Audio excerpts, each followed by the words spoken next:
With the acquisition of Finland and Sweden to NATO, the Russian Navy will confront calls into question it has never stood up to in a long time. The position of its airliner carrier and the pessimistic perspective looking for more evolution will supremely impede the accomplishment of Russian endeavors as portrayed in its new naval doctrine. Hey guys, greetings from War News Today. Want to know more about this and how it will impact Vladimir Putin's reactions and the ways of how he will deal with it? Well, we have everything you need.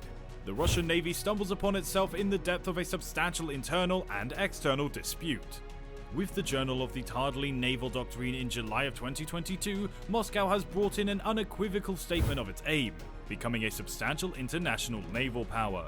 Its curiosities and the significant threats to be confronted by the Navy now and during the forthcoming years are formulated. And while the primary obstruction in the way to accomplishing the status of global naval power is referred to in the document, it seems it may be a more critical issue than formerly thought. The ideology is very forthright when noting its main initiatives and the various perils and challenges to accomplish them. However, it should be pursued by a proper technique that allows the Russian Navy to remake such an idea into a palpable reality. This will be more expensive than initially scheduled. In 2009, President Medvedev predicted Russia would be able to become a strong navy, with the possibility of 5 or 6 carriers by the late 2020s. Contemplating the adversity they have had with both the descent of Moskova and the permanent repairs of Admiral Kuznetsov, Russia will hang around without an aircraft carrier at least until 2024, and thus with no substantial ability to exert power in the world's oceans for some additional years.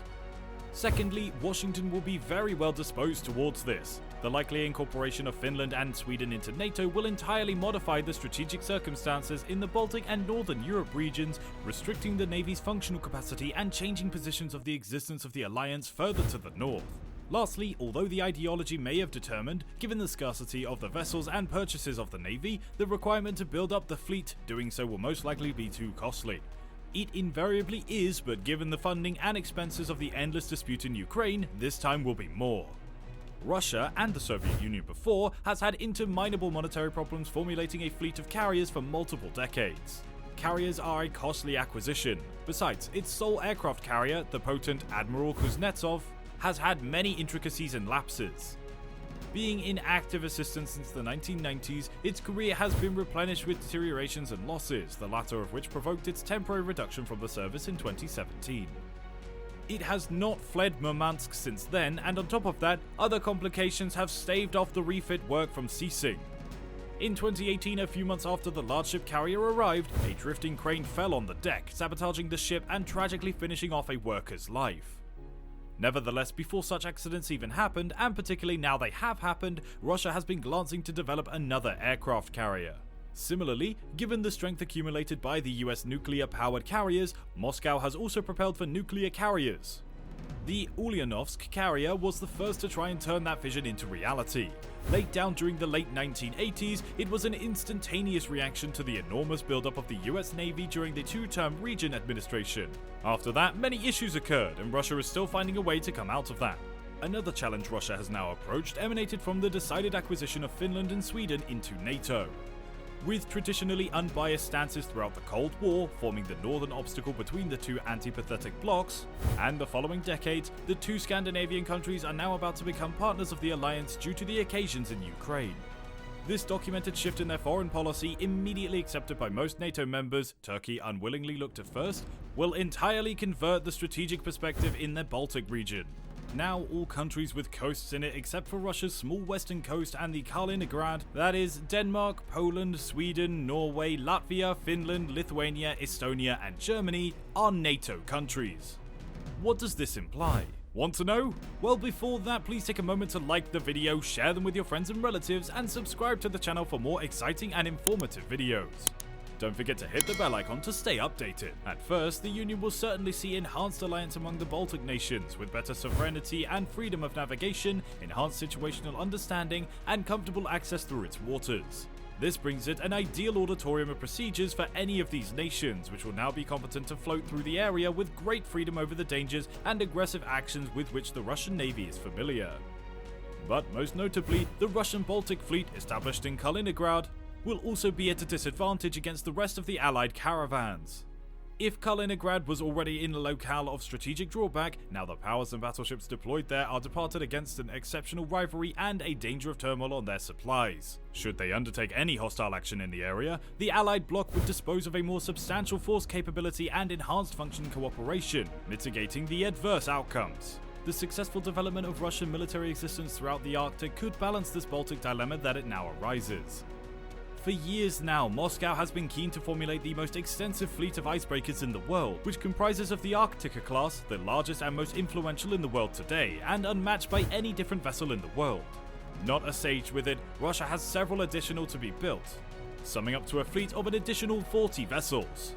With them, commercial paths across the province through its docks are much more convenient, thus providing manageable access and capability for navigation across the region, and, accordingly, a suitable position to govern the future commercial paths in the high north. In this sense, Russia finds itself several steps ahead of the rest of NATO partners in the region, some of which merely have 1 or 2 icebreakers. To put it into viewpoint, the Royal Canadian Navy has merely 2 functional icebreakers, putting into the 18 from the Coast Guard, and more worryingly, the US has merely 3. Norway, Sweden, and Finland contribute to NATO's comprehensive icebreaking capabilities. Still, with the Union slowly veering around its sight towards the Arctic as a zone of primordial appeals, cognition of the possibility for Russia to control the area won't be sufficient. Icebreakers are a prominent component in the Arctic maritime method, and NATO will have got to build better of these to counter Moscow's initiatives.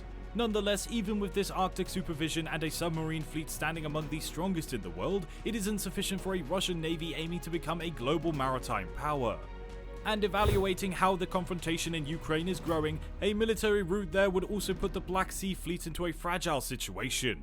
With the loss of the Moskova and the budgetary complications that will likely derive after the conflict ends, the Navy is meeting face-to-face highly demanding problems. A defeat in Ukraine would imply the Ukrainians now maintain anti-ship harpoons they didn't have before, which could be utilized to sink other ships. Thus, the Black Sea Fleet and the Navy in widespread use could be, as said, in a difficult position and with unknown possibilities for the near future. In sum, the Russian Navy will confront a tricky period during the subsequent years with substantial budgetary crises and a lack of investments to employ and deploy into the high seas. The strategic transition in the Baltic region has fled its fleet to Murmansk, practically helpless against a much larger rival. With Finland as a neighbour, NATO is now closer than ever to the northern Russian headquarters in the Arctic. Although it will significantly depend on the outcome of Ukraine and how its economy is cleared out after that, it clearly shows that the Russian Navy should not be a distributing factor for NATO in phrases of global naval power. Without a fleet of aircraft carriers, identical to saying no carrier strike groups, the initiatives depicted in the existing doctrine will hang around primarily unobtainable for Moscow. This does not imply that Russia cannot undertake strength in some areas such as the Arctic or the Black Sea. As said, its icebreaker fleet is the best in the world so far, and the underwater fleet is still a beneficial asset at this point.